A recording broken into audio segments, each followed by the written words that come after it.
Hey, I'm Decathlon Gamer. Welcome back to PCM22. It's career mode. This is episode 24. Coming from Mark, returning from a crash. I decided to have him, as he just reached contact with the Peloton, go ahead and get water. It may be just late enough that we won't need to do so again the rest of the way, as we're coming up on 75k to go now. For Flèche Wallonne, it is like our last race, very much the puncher's delight. This one a little less of the mountainous climbing necessary to kind of get yourself into that final climb, may give us a little bit of a better chance. Last time we did squeeze out the top 10 result, literally getting 10th place, through in 13th for good measure, but it was all about race day condition for who we would go for, and today is, well, same story.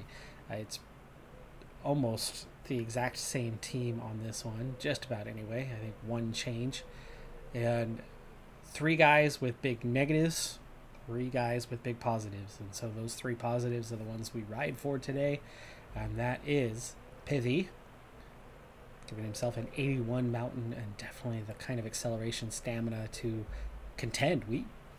I don't think we're going to contend for the win, but I think that top 10 is very much in reach, and maybe even a little bit higher positionally. Frigo, 81 for the hills today for him as well. Also has that little bit capability in terms of sprinting, and he's got good stamina resistance as well. And finally, Bogley may not be quite as strong, but if this thing turns into a hard climbing slog, he's got that bonus to the mountain that's going to make him a 77 in that department and 80 in the punch, plus the acceleration, and of course the stamina. All 3 of them have that, meaning I think we'll have all 3 guys available, hopefully, at the end. We're into the tougher part of Flèche Wallonne. It's pretty easy early on. It's long, yes, but it's fairly easy early on, and the 7 riders in the breakaway today still have a 3-minute advantage, and the chase has not intensified a whole lot at this point, but you can see we're starting to get the acceleration now. So now the field begins to pick up that tempo and start to pull those guys back as we're going to hit the Mur de Huy for the first time in this race. And of course, this is also that decisive final climb as well later on. Before we hit this climb, I know that the intensity of the climb itself is going to dictate that we better up that effort a little bit at this stage, because yeah, it's a hard one. It is a hard one. Let's see just how steep. Eases off just a little bit to the top, and then see that finish line. That little extra chance for that puncher to accelerate and get away if they can survive. It does flatten out. We hit this 3 times, and that was the first of 3. Still have a couple more intermediate climbs before we get into that next phase, though. But looking good so far, other than Coop, -4. For Mark, -3. Those guys aren't going to last too long. Gap to the front, still 3 minutes. Okay, we are starting to drift back a little bit more, so let's take care of that. Set it up to an 80 for now. We want to conserve as much as possible, but we can't afford to drift too far back. Right, into the double climb. Jorgensen tried to attack, apparently. I didn't really see anything there that suggested he was actually attacking. And we're going to be in that penultimate time through here. Again, pace starting to pick up even more. So we're going to roll higher and higher to try to keep position, just not overdo the effort, because there's still that little bit of time to recover. And this keeps us from going too deep. There we go. Up the Mur de Huy for the 2nd time. Let's go 85 now. Again, you can still afford to go back a little bit, but just not much. Coop for Mark, done.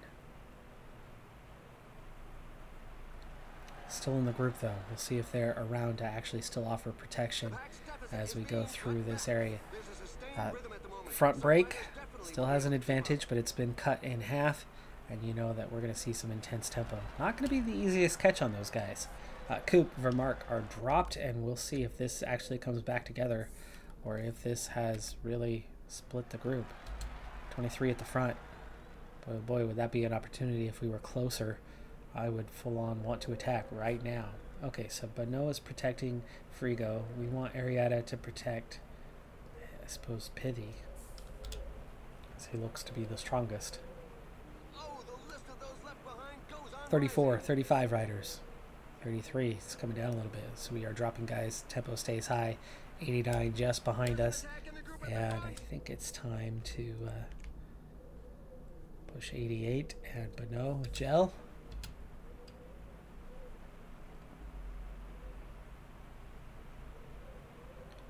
For the moment, contact's been made. There's that big acceleration coming out of the climb, and by increasing that effort, we only drifted back for a second and recovered quite quickly. Still catching the front riders. It's not a done deal yet, but there's only one rider away who's still got a legitimate chance in this thing. The riders are entering the last 10 kilometers of the stage. Okay, well, let's set this up.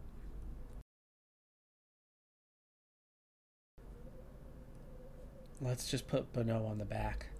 Try to help break toe. Straight to Arietta. See what a 92 does. He's got to get through his own teammates first. He does that quickly enough. Stay to the outside since it's going around this way now. 92 not quite doing enough to get forward. But we want to be in position for the final climb, not necessarily this climb. We just... I know the pace is going to be really hot. And this is going to allow us to kind of push our way through the field a little bit. And yeah, this is what I was talking about. Vanderpool trying to go now. And then there's that heavy response. Breakaway's been caught as we go to hit the top. Gel for Frigo and Arietta. Now over the top. Accelerate on the descent. Bring us forward. Get us in that ideal position for the final run-in. 3.8k, so Gel up for everybody. Pithy's a little far back.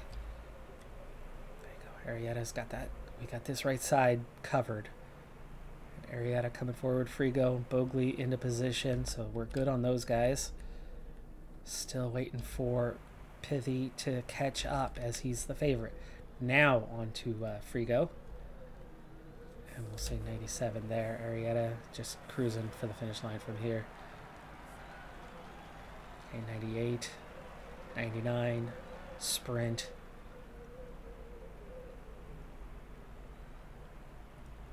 Sprint now for Bogley. Remember, we're trying to get a top 10. Pithy, we're going to wait till you ease off over the top and then use that sprint to try to get forward. Top 10, definitely. Top 5, not happening. There's too many guys in the 80s that were probably here on Fitness Peaks and have their own bonuses. Still going to be a really good result. Johansson, Roglic, Alaphilippe, Simmons, Toynes. Pithy gets 9th. Bogley gets 10th. 2 guys into the top 10. And Frigo 12th. Good result. Could we have been higher? Probably not. Probably not. Not with our ratings. Even with the bonuses as strong as those 3 were, those bonuses just put them towards those guys' level. You add in their fitness peak, you add in their objective, you add in the difficulty bonus, guaranteed. All those guys that are at that 80, 81, 82 stretch, some of them we're seeing positive race day conditions. Some of them are seeing that bonus be enough to keep them ahead of us. Still a quality result. Happy with that one. Moving on to our first appearance here at Liège, Bastogne-Liège, and again, we've got a race day condition draw that's kind of all over the place. A few guys with some pretty big negatives, but we do have a few positives. Bogley, even though he is, I think, sick, he actually ended up with a +4 race day condition, so really lucked out on that one. And actually gives us a net positive on the day, not neutral or negative. So, you know, it is okay as we enter the harder climbs. Now, LBL, is a little more mountain heavy. There's definitely some climbs, and we're about to begin those. 6-man break. Had a 6-minute advantage. Was not the first break of the day. The first break had a few too many riders and was chased really, really hard through the first sector of climbs. Finally pulled back with them losing power. They had about 13 guys. And then those 3 and then 3 more took off, opened up that sizable advantage, and we started bringing it back in. So there was very little rest and recovery in the field today as we get through the first of the hard climbs of the day. We've got 3 more in the next little while, and then a lot of moderate climbs from there. And we probably need to up our effort just a little bit more. We'll go 82 for the time being. Bogley in particular has been struggling to hold his position, and I think I'm going to have to kind of recalculate as he doesn't seem to want to scoot forward too much, and we definitely want him to be up there with his teammates. Meantime, everybody's feeling it, even for Mark and his +5 and Bogley and his +4. Beno, the better mountain rated guy, but the -2, so he doesn't have a lot of stamina resistance. Okay, up that effort a little bit more as this is steep and the tempo is high right now. We could drift back really fast on a climb like this one, especially if you get caught behind a slower rider. Peloton temporarily seeing some splits. A little bit harder here. Things are going to ease off for a moment as you have the slow crest at the top of this hill. Huggins is gone. 55 left in the Peloton, and that might be it. Oh yeah, we're talking about big gaps back here. I don't know about directly behind us. It looks like there's still at least one group that's fairly close. Yes, there is. 57 riders behind. That's not the group that Huggins is in, though. 50 left here in the group. Frigo and Coop and Culverwell all really feeling it. Time to gel up for those guys, as they are not going to be around too long at this rate. Okay, Bogley is not protected. We want to protect Coop. Protect Bogley. Go. We'll give us that 3-3. Replace Huggins. Back together, 111. Fortunate for us is we gain nothing from that coming together. This up into, we are a little more punchy anyway, so starting to use that a little bit more punch. It's going to give us a little more pace. Culverwell now fading. Frigo will begin fading. Blocking Coop at the moment, because Coop's fading too. Okay, he's not blocking them. They're both going backwards. Okay, Culverwell, Gel, Coop, Frigo, both right at the back. Inside 60k to go. We need water. Can I count on these guys to get forward? No, they're not recovering. And now is not a good time to get water either. Peloton's still too big. Had too many passengers on the back end. You're going to have a really hard time getting through.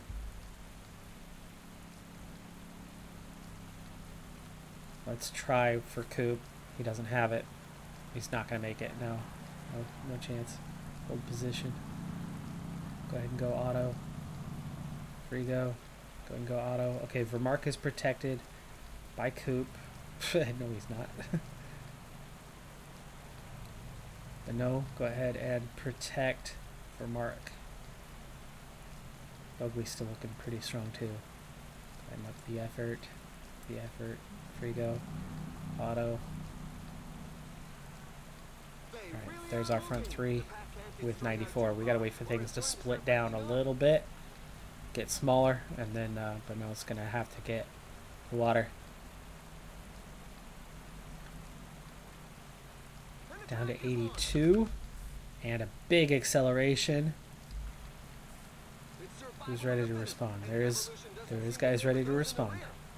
Not our job. We are not on the favorites list at all. Not in the top 10. Not even close to the top 10 favorites list.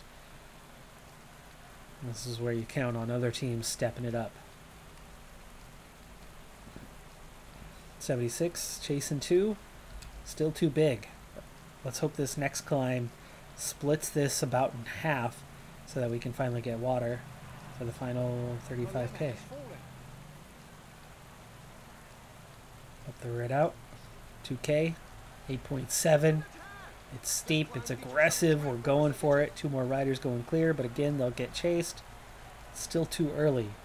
It's not too early to get dropped. Oh, not too happy with the separation. That's a few too many riders, but there is a chase. And now we have 30. Now we have 30. So now, but no. Get water. Bogey.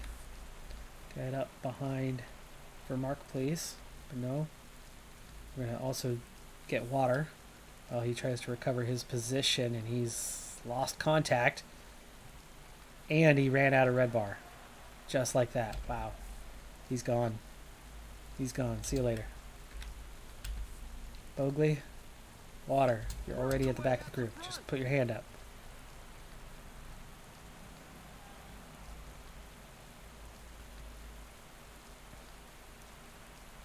And he's got it. Okay. Change tactics. Protect the leader for Mark's +5. Absolutely our hope for the day. 79 mountain. 82 hills. Very strong stamina resistance. 4 guys ahead of us. Just ahead of us. They'll be caught quite quickly. 26 left in contention. Attack! It's a good moment to show the team colors. And yet another attack. Let the chase continue to chase.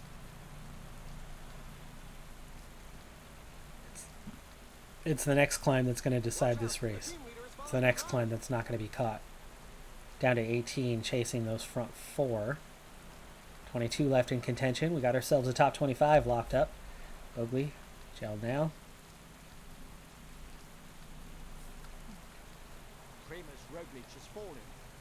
Oof. Roglic with the fall. 21. Mark, follow Bogey, and Bogey. Push forward. Check that profile. Super steep. And then it hits you again. Bogey. Try to bring it on through. 19 left. The riders are in a portion above 10%. Here's the attack that probably will actually decide it this time. 2 riders going clear for the moment. And now we're at 11 riders left in contention. We will try to set up an attack for the secondary part as it's too late on the first part. Bogey sets up for Mark. We'll try to attack on the second one, following Bogey for now. It's down to 10. It's down to 10. And we are just about into the second part. Now at 13. For Mark. Okay, go with the attack. Down to 5. Oh, Johansson. He's got just insane ratings, doesn't he? 82 hill, 78 mountain. Yeah. Okay, for Mark still following Bogey though, and it's 5 riders chasing. We got ourselves a top 10. Can we turn it into a podium? We have 10k to go. And now it's 3. Bogey continuing to push on. Tischbenut with us. Bogey's got nothing left in the tank, but what can he do with the descent coming up to set up Vermark for that final little run-in? Vermark riding easier than others around him right now. So we've got that much going for us, though, you know, Alaphilippe just caught up and Mohoric caught up. And Vlasov, it's not Pogacar. It's Mohoric. Mohoric and Vlasov. And then Tischbenut, of course. Okay, Vermark, Bogey continue to work just because, you know, we need to keep up, stop the others from catching us. So Bogey's going to run out in a moment, and then Vermark is going to be set up nicely.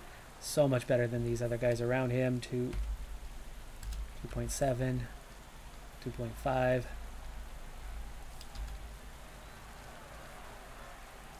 2.3. Vermark getting into the front position. 1.9. And it's going to split the group. 1.3 now attacking for the podium. Looks like we're going to be overtaken by Tish Benut, but we are going to get a podium position. 3rd place. Yes, Kevin Vermark. Love me some +5 race day condition. Holy cow. Mohoric, Vlasov. Bogley gets 6th himself. Simmons, Roglic recovers for 8th place. Good recovery ride there. Alaphilippe and Jack Haig. Pogacar only 11th. Pogacar 11th. We finished with 2 riders ahead of him and got ourselves on the podium. Heck of a ride. Really excited by that one. Well done, guys. Well done. We're just about coming up on the end of the World Tour portion of the calendar where we actually did get multiple invites. We're not going to see too many invites the rest of the year, but the rest of the invites aren't quite done coming in just yet anyway. So there's going to be at least a few more the rest of the year, but it's definitely going to lighten up from here. The classic season has been really good to us in terms of results. Well, this one definitely took the cake. First and only podium. A couple top 10s. We did have Itzulia Basque where we had a couple top 5s on stages, but not necessarily with the overall. And I think we had kind of a good showing overall for our first World Tour appearance. By the way, we started this season, or we finished last season anyway, with a single rider having reached 4.5 stars. That number is now up to 9 riders at 4.5 stars. Nobody exceeds it yet, but we've gone from 1 to 9. A couple of those through signings, or a few of those through signings. The rest of those through leveling up over the course of this season thus far. Plenty of season left to go. We'll see if we can start pushing some guys into the 5-star territory. I think it is inevitable fairly soon. That's going to do it for this episode, though. I'm Decathlon Gamer. Like, comment, subscribe. I'll see you next time. Have a good one. Be safe out there. Bye for now.